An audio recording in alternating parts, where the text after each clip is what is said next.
Olá, sétimo 1, tudo bem com vocês? Espero que sim. Vamos para a nossa terceira videoaula agora, né? Falando ainda da parte de ecologia e ecossistemas, mas hoje é uma aula bem simples, bem light, tranquila, mais uma vez. Essa matéria em si, ela é extremamente fácil para vocês, então a gente não vai ter dificuldade. Essa aula de hoje é rapidinha. Vamos começar falando sobre teias alimentares. Teias alimentares é algo que está diretamente relacionado à aula da semana passada, das cadeias alimentares. As teias alimentares elas são formadas por diversas cadeias alimentares que se interrelacionam.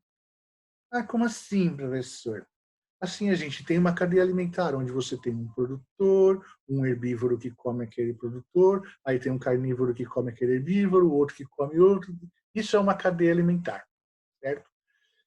Perto dela você tem uma outra cadeia alimentar, onde você tem um outro produtor, um outro herbívoro, um outro carnívoro que come aquele e assim vai. Só que aí, essas cadeias alimentares, em certo momento, elas têm uma relação entre elas. Por quê? Porque um carnívoro, por exemplo, de uma cadeia alimentar, pode se alimentar do herbívoro da outra cadeia. Ou um herbívoro daqui pode, que tá, você colocou numa cadeia alimentar, ele pode se alimentar também do produtor de outra cadeia alimentar. Então, você tem relações entre, entre cadeias alimentares diferentes. Por quê? Porque os animais eles não ficam, na maioria das vezes, restritos àquilo que eles comem, àquilo que eles estão acostumados. A alimentação deles ela varia de acordo também com a disponibilidade de alimento, com o que ele tem para comer ali naquela hora. Se ele não tem o que ele mais gosta, o que ele mais está habituado a comer, ele vai procurar outra coisa. E aí ele vai se relacionar com uma outra cadeia alimentar, que não é a que ele estava normalmente. Então, isso forma uma teia alimentar. Então, os mesmos indivíduos ou mesmas espécies podem pertencer, podem não, geralmente eles pertencem a várias cadeias alimentares diferentes. Isso forma uma teia alimentar, tá? Então você não tem, raramente você vai poder dizer assim, essa espécie pertence a esta cadeia alimentar só. Não, geralmente ela está relacionado com outras cadeias alimentares, às vezes nem é só pela própria alimentação. Tem espécies que se alimentam de uma, tem espécies que se alimentam de uma coisa só. Mas aí ela pode servir de alimento para uma outra espécie que não está naquela cadeia. Aí quando ela serve de alimento, ela já entrou em outra cadeia alimentar, aumentando aquela teia alimentar, tá? E ainda dentro de uma mesma cadeia alimentar, uma mesma espécie pode funcionar como consumidora em diversos níveis tróficos, dependendo de qual espécie ela está se alimentando no momento. Por quê? Porque tem predadores que se alimentam de diversas presas, então ele pode se alimentar de uma presa que é lá consumidor primário. Então, no momento que ele se alimenta de um consumidor primário, ele é um consumidor secundário. Tá? Mas aí, em outro momento, ele vai lá e vai se alimentar de um consumidor terciário. Quando ele se alimenta de um consumidor terciário, ele está sendo um consumidor quaternário. Tá? Então, ele pode ser um consumidor em diversos níveis tróficos na mesma cadeia alimentar, aumentando a complexidade daquilo ali também, certo? Resumindo, então, as teias alimentares são a mesma coisa que as cadeias alimentares, só que com mais agentes, ou seja, mais espécies, mais indivíduos participando. E também uma maior complexidade em suas relações. Não é só aquela coisinha reta de esse come esse come esse come esse. Esse come esse come esse come esse come esse. Não, é mais complexo. Você tem um monte de outros agindo e se alimentando de diversas formas diferentes. Tá? Então, basicamente, isso é o resumo da teia alimentar. É uma cadeia alimentar bem mais complexa, onde as interrelações são mais intensas. Okay? E a gente passa agora para o próximo assunto, que são impactos nos ecossistemas. Impactos. Impactos humanos e impactos naturais nos ecossistemas. Coisa simples também. É coisa que a gente, claro, a gente precisa explicar, mas eu tenho certeza que vocês, que tudo isso que a gente vai falar aqui, vocês conseguiriam chegar a essa conclusão pela cabeça de vocês, porque vocês sabem, tudo isso que eu vou falar não é novidade para vocês, eu tenho certeza. Vocês sabem de todos esses impactos que a gente pode causar ou que o próprio ambiente pode causar nos ecossistemas. Então, é bem tranquilo.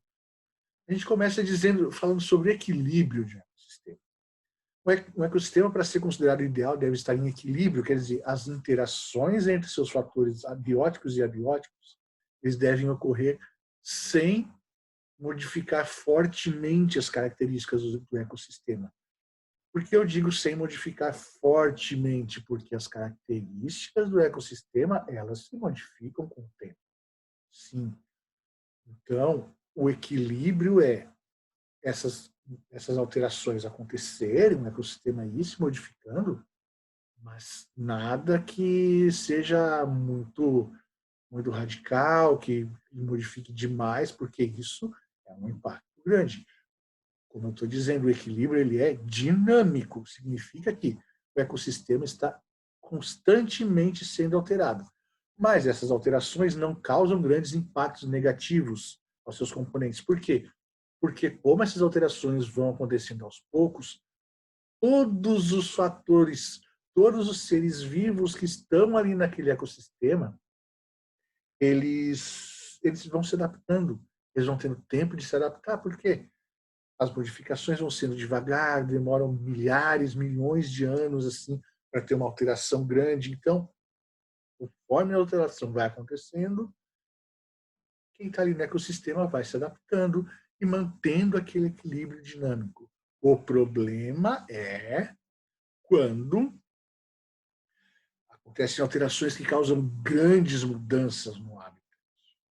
Isso ou no habitat, ou no tamanho das populações, uma população começa a crescer demais ou diminuir demais, ou na disponibilidade de alimentos, alguma alteração que acabe, por exemplo, com uma fruta ou alguma planta que esteja ali, ou importantes fatores abióticos, como, por exemplo, mudar muito radicalmente, uma mudança muito grande de temperatura, uma mudança muito grande de disponibilidade de água, começa a faltar água.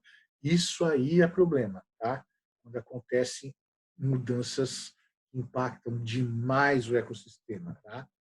Quando isso acontece, o equilíbrio é comprometido. Isso pode acontecer o quê? Morrer animais, morrer plantas. Morrer eles morrem o tempo todo, mas uma morte em massa, uma morte em número muito grande. Migrações em massa podem acontecer, porque algumas espécies podem não a mudança pode tornar a espécie não adaptada àquele ambiente e ele precisa procurar outro ambiente, quando falta comida, quando falta água. Algumas espécies acabam fazendo migrações em massa. Ou pode acontecer, se algumas espécies não conseguirem migrar, pode acontecer até extinção de espécies. Tá? Então, isso tudo acontece quando alterações muito grandes nos ecossistemas, causadas por ação humana ou não. É o que a gente vai ver agora. Primeiro, a gente vai falar sobre as ações humanas, os impactos das atividades humanas nos ecossistemas. As atividades humanas podem trazer diversos impactos negativos aos ecossistemas. Vamos falar de alguns exemplos. Desmatamento. O desmatamento pode acontecer para exploração de recursos naturais, madeira, látex, ou minério, que às vezes desmata a área para fazer uma pedreira, para tirar minério do solo, tá? Ou também para plantio agrícola. Você desmata, tira tudo que tem lá para plantar outra coisa. É uma agressão radical porque modifica totalmente o ambiente original. Modificando totalmente o ambiente original, todos aquelas plantas que existiam lá vão deixar de existir porque foi desmatado. Mas os animais que existiam lá, todos eles vão ter que procurar um outro lugar para viver. É isso que a gente falava ali anteriormente. Então, quando esses animais não têm mais o seu ambiente original, eles vão procurar outro lugar, vai acontecer a migração em massa. Se eles não conseguirem achar um outro lugar, pode acontecer a extinção deles naquele local, e se eles só existirem naquele local, pode acontecer a extinção da espécie. Até por isso temos leis hoje, onde para você tem uma fazenda, você quer desmatar uma área da fazenda para um plantio agrícola, você é obrigado a manter uma certa porcentagem da vegetação original ali. Porque se você tirar todos os animais que viviam ali, não vão ter para onde ir. Então, se você pega uma floresta original, desmata uma parte para fazer a sua plantação, mas deixa uma parte lá, aqueles animais vão ter como ir para aquele local, para aquela parte que sobrou da floresta e continuar vivendo ali. Claro que não nas mesmas condições, porque com espaço menor e tudo, mas pelo menos eles têm uma chance de continuar, certo? Então, o desmatamento é uma das atividades humanas que impactam muito nos ecossistemas. Uma segunda atividade humana que impacta os ecossistemas é a poluição. Poluição do solo, da água, do ar, todas elas atingem os ecossistemas e prejudicam o seu equilíbrio. Tá? A poluição do solo atrapalha o crescimento de vegetais ali e animais também, porque animais às vezes acabam se alimentando de sujeira que esteja no solo. Outra poluição do solo pode chegar nos lençóis freáticos, água subterrânea, ou seja, essa poluição do solo impacta a poluição da água. A poluição da água modifica totalmente ambientes aquáticos e também pode prejudicar o crescimento de plantas na parte terrestre. E a poluição do ar também atinge os ecossistemas, obviamente, porque a poluição do ar prejudica o crescimento de diversos vegetais, certo? Então, poluição, quando você polui o solo, a água, o ar, de toda forma você está atingindo os ecossistemas e prejudicando o equilíbrio deles, porém de uma forma tão prejudicial quanto, só que mais lenta do que, por exemplo, o desmatamento. Porque a poluição ela vai acontecendo aos poucos, ela vai aumentando, vai mudando aqui, vai mudando ali, mas ela impacta grandemente os ecossistemas, principalmente a poluição da água, certo? Caça predatória. O que é caça predatória? Você caçar sem regulamentação, como acontece, por exemplo, vocês já devem ter visto a questão da caça dos elefantes na África, onde tem lugares que a população de elefantes está acabando. A caça predatória ela diminui a população das espécies caçadas, lógico, você está matando um monte daquela espécie lá, diminui a população dela. E aí afeta o equilíbrio ecológico e o equilíbrio das teias alimentares. Se você tem uma teia alimentar e tem um animal ali que é um predador, e você começa a caçar aquele predador, matar um monte daquele predador, o que vai acontecer? A população das presas dele, os animais que esse predador caça, esses animais não vão ter seus predadores mais. Aí o que acontece? A população deles vai começar a aumentar. Quando você diminui a população do predador, você aumenta a população da presa. E aí você desequilibra toda a teia alimentar, tirando uma espécie. Você diminuindo a população, você diminuindo radicalmente a população de uma espécie, você pode alterar a quantidade de indivíduos de um monte de outras espécies. Tá? Então, a caça também é uma coisa complicada, deve ser feita com critério. Muitos lugares onde se pode... No Brasil, a caça, né, na verdade, não é nem regulamentada, assim, não é nem ilegal, mas em lugares onde é legal, onde você pode caçar, tem as épocas que você pode caçar, tem a quantidade que você pode caçar, então não é simplesmente como a gente vê em filmes, os caras, vamos caçar ali, entram num mato, vai lá e caça, sim, mas eles estão, geralmente, eles estão obedecendo uma lei ali, de época de caçar, quantidade que pode caçar, ok? Não é indiscriminado. A caça predatória, ela pode causar graves problemas nos ecossistemas. Então, por isso que a gente que a caça predatória não não é uma atividade que deve ser exercida livremente. A caça pode ser exercida, mas a predatória não. Por quê? Sob risco de causar uma enorme diferença de população. Certo? Introdução de espécies exóticas. O que é isso? Quando você traz uma espécie de planta ou de animal de um local para outro. você traz uma espécie que não existe naquele local.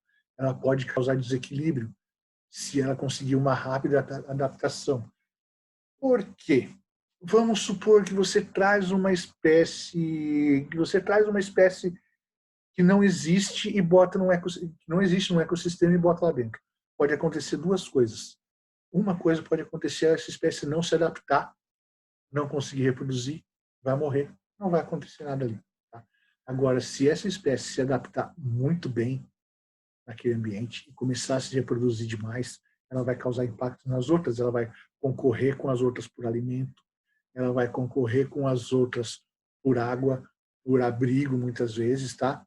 Ou então, se ela não tiver predador, você coloca uma espécie que nenhuma outra espécie vai ser predador dela, ela vai se desenvolver e vai competir com as outras. Todas as outras espécies vão ganhar um competidor que não tinham antes. Então, vai diminuir a disponibilidade de água, de alimento, de abrigo, de tudo para todo mundo. Tá? Então, ela se torna, na verdade, uma espécie invasora. Então, você tem que ter cuidado ao se trazer espécies exóticas. Até por isso, por exemplo, quando você vem do exterior para o Brasil, ou você vai do Brasil para o exterior, você não pode levar plantas, por exemplo. Por quê? Porque não se tem certeza se aquela espécie existe naquele local, ou quando você vem do interior, não se sabe se aquela espécie pode vir de lá para cá, ou você não pode trazer um animal também do exterior sem uma aprovação prévia. Tá? Por quê? Porque você não pode introduzir espécie exótica num ambiente, porque você não sabe o que vai causar ali. Tá? Ela pode se transformar numa espécie invasora.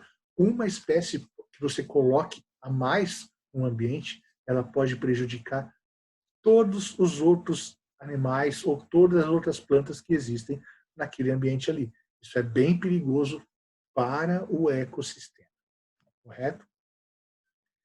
Então vamos falar agora sobre os impactos dos fenômenos naturais. Aqui não tem ação do homem. Os fenômenos naturais também podem trazer impactos aos ecossistemas. Impactos podem ser positivos ou negativos. Alguns exemplos aqui. Primeiro, as chuvas.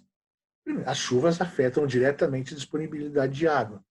Ou seja, se ficar muito tempo sem chuva, vai ficar todo mundo sem água. É um fenômeno natural que impacta o ecossistema. A chuva em excesso também pode ser prejudicial. Por quê? Uma chuva em excesso pode trazer desmoronamentos, pode trazer desabamentos, enchentes, tudo isso afeta grandemente qualquer ecossistema. Tá? Então, as chuvas são importantes na quantidade certa. Chuva, quando chove pouco, é prejudicial, quando chove em excesso, também. Então, quantidade de chuva é um fenômeno natural que vai afetar diretamente qualquer ecossistema. Os ventos também são importantes, porque muitas espécies, principalmente de plantas altas, têm sementes aladas, aquelas sementes que elas caem das árvores e são levadas para longe pelo vento. Então, essa espécie ela consegue se aumentar a sua área aumentar a área onde ela vive, viver num espaço maior através da ação do vento. O vento dispersa sementes dispersadas pelo vento, certo? Então a semente cai da árvore, o vento leva, aquela semente vai cair em outro lugar, vai germinar em outro lugar e assim a espécie se espalha. Tá? Então os ventos são importantes, mas os ventos podem derrubar árvores. Derrubando árvores, eles podem destruir hábitats. Vocês lembram da aula passada, quando a gente falou da orquídea, que a orquídea vive num tronco de árvore, você derrubou a árvore e você destruiu o habitat da orquídea. E abrigos também, porque tem várias espécies que moram nos troncos ali, ou fazem ninho nas árvores. Então, os ventos são importantes, mas eles podem destruir hábitats e abrigos de várias espécies. Certo? As tempestades também, aí a gente está falando das duas coisas ao mesmo tempo, chuva e vento. Elas podem ter ventos fortes e também podem trazer raios. Esses raios podem destruir árvores e iniciar queimadas. As queimadas são extremamente prejudiciais porque destroem o ecossistema inteiro em questão de horas. E a gente vai falar disso agora, exatamente, dos incêndios naturais, assim como erupções vulcânicas, terremotos, tsunamis, eles são especialmente devastadores para qualquer ecossistema. Por quê? Porque eles são capazes de alterar o ambiente inteiro em um curto espaço de tempo. Quando acontece alguma dessas coisas, incêndio, erupção, terremoto, tsunami, em questão de 1 ou 2 horas, todo aquele ambiente não existe mais. Isso aí acaba com o ecossistema e aí as espécies vão lutar basicamente pela sobrevivência até conseguir um outro lugar para morar. Certo, pessoal? Para isso era hoje que a gente tinha. Vamos falar sobre as atividades da semana. Eu vou pedir para vocês, são as atividades da página 36, certo? Fazer e entregar, atividade da página 36 e responder essa pergunta aqui. Você explique com suas próprias palavras o que você entende por desenvolvimento sustentável. Eu não quero que você invente o que é desenvolvimento sustentável, não. Você pode pesquisar, ler sobre desenvolvimento sustentável, mas na hora de escrever para mim, eu não quero que você copie de lugar nenhum. Eu quero que você pense o que você entendeu. Você pesquisou sobre desenvolvimento sustentável, entendeu o que é. Então, da sua cabeça, escreve ali o que é desenvolvimento sustentável. Eu quero saber com as suas palavras o que você entendeu. Ok? Então, uma ótima semana. Saudades de todos. Se cuidem e até a próxima.